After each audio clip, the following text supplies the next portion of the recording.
this is what a lot of people do is when the punch comes, they do this. Okay, now I'm just wide open for the next punch. You know, just slap it out of the way.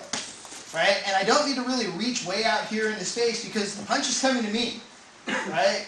I mean, it's coming to where my hands are. The less I move my hands, the more likely I am to catch it. The more I reach out into space, the more likely it is that she can go around my hand somehow and now still land her punch, right? We're just going to go jab and cross. Okay, and I stay same side. If she throws her left hand, I'm using my right hand. She throws her right hand, I'm using my left hand. I don't want to reach across because when I do, now I'm open for the attack. Okay, so we're just going to go jab, cross, jab, cross. So I want like just 3 and 3. So that's why I like off the jab to throw the round kick. Because off the jab you can do the same thing, but now I don't want to throw my front knee, and that's the knee I should be throwing, right? Because that's where I've created space. So I want to switch my feet and throw the knee. I don't like taking that extra second to switch the feet. So off the jab, I prefer to scoop and throw the round kick. Off the cross, I prefer to scoop and throw the knee. So I'm still using my strong leg. Now, of course, I'm a southpaw, it's all different, but you guys are all working on it. He throws his right hand, right? I scoop the punch, I reach in for the clinch, I throw the knee. It's one of those, it's one of my favorite things. The punch comes, and you don't even really have to scoop it, you can just slap it out of the way. But you have to be instantaneous. But you see that hand coming, you have to block it, reach in with the grab, and throw the runner guard. This is one of my favorite things to do in a fight. I test their guard. I slap his hand. I see what he does. Slap his hand. Right? If he keeps it strong, I know, okay, I'm probably not going to get away with it. If his hand just goes where I want it to go, I'm going to reach in and scoop it out of his own guard, kick him in the body. Right? Because if someone slaps at your hand, don't just be like, whatever. Because you don't know what the hell they're going to do. They might slap that hand out of the way and kick you in the head, right? You know, next thing you know, you're lying on the mat and you're like, what's going on? What round is it? And they're like, no, the fight's over. Did I win? It happens a lot. So we don't want to do that. You want to be strong in your guard. If you see a hand coming at you, I want you to cover. Okay? So that's what we're going to work on next, is this cover, which is like from the haymaker from a hook. So I'm here, he throws his right hook, haymaker, I'm going to cover. See what I did? I made a triangle here. Right? This is a very strong base. When I get hit, especially if I have a boxing glove on, I'm now distributing the energy from his attack across my entire arm and the support structure of my neck. Okay? If you leave your hand out floating in space, it will get hit, it will punch you, it's the same thing.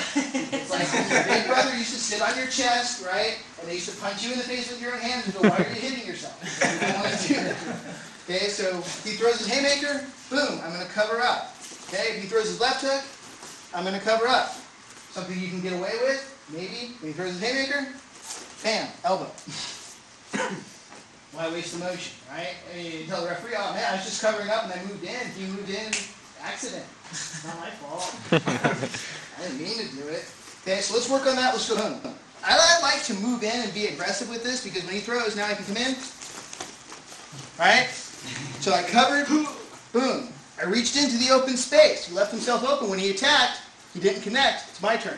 I can grab and knee. I can also lock this arm. Right? One step farther. So he throws the kick. I step out, I grab, I knee. Okay? Now I'm going to collapse in. And notice I let go of his leg, but I kept here. This is one of my favorite techniques in Thai boxing. Right? From here, from the clinch, one hand, I'm going to take this elbow, as I've collapsed into him, I'm going to push and step. So I step, I'm going to push and extend my arm, puts him right in the path to kick. So again, you kick, I catch, I grab. Knee, I collapse. No. Sorry. Okay. Push, and it's really at the end of the push that you throw the kick. Okay. That's the right space. Trust me. You push somebody, and you need to push them just right. You don't want to push them so they fly across the room. You need to push them so they pretty much stop at the end of your hand, because that's where you want to kick them. So let's do that. I'm going to scoop, okay? Push kick, scoop. All I do when I scoop this is the pendulum. Just take my arm, let it drop, swing it out of the way, okay? Usually when I do this, round kick, because it just flows, okay? So I just scoop, throw it around. Partner up. We're going to work on this, we're going to work on a couple varieties. So again, from the swing, cover. I grab, I knee. I step forward after knee instead of stepping back like we have in the past.